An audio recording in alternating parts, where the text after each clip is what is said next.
human-centered AI, most people treat it simply as how do we build more useful or usable systems with AI or that enable AI. I like to think about it more deeply as something where we're helping people make decisions. So if you have a small business, you're working for a nonprofit, you're working in education, it's really hard to figure out how to use AI systems. So you probably see all these things on the news, these new models, these new tools, and the decision of like how to actually use them in your system, in your business, whatever it is really, really challenging. So what human-centered AI to me is about helping people make decisions. So not saying, no, I don't want AI, and not saying, oh, I need AI everywhere, right? It's picking the AI strategically to fit within the things that you're trying to do and accomplish. So there's kind of a balance, and that's what human-centered AI is to me, is about striking that balance. The reason I think it's important with AI rather than other systems is two things. One is that it's moving quite quickly. So unlike a lot of other technologies that we've seen in the past, the sort of rate at which these new technologies is emerging is so crazy, like the number of new tools.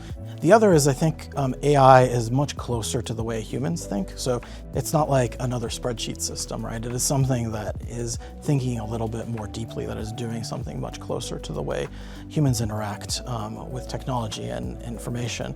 And so it requires a slightly different way of thinking about how to embed those within systems that exist already. Now, that's a really hard problem for a lot of situations where people rush to automate. So a lot of technologists will just want to replace something that is inherently human with an automated process, because we can in a lot of situations. But that's really not a great idea in many cases.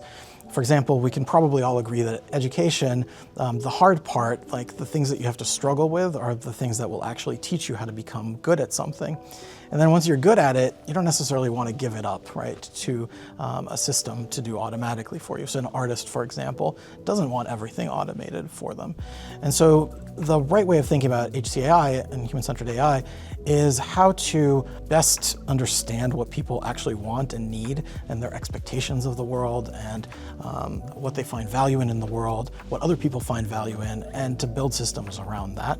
So it often means being very strategic about picking the right kinds of automation or augmentation when we build systems, and not just replacing everything that we do with an automated process.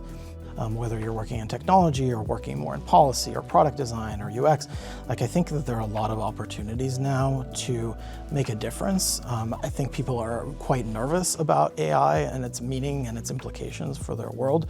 And so I think being in a situation where you can actually help in that way, giving people a direction that doesn't seem so scary, that seems reasonable, that helps them, I think is something that I really sort of appreciate about being able to work in this space.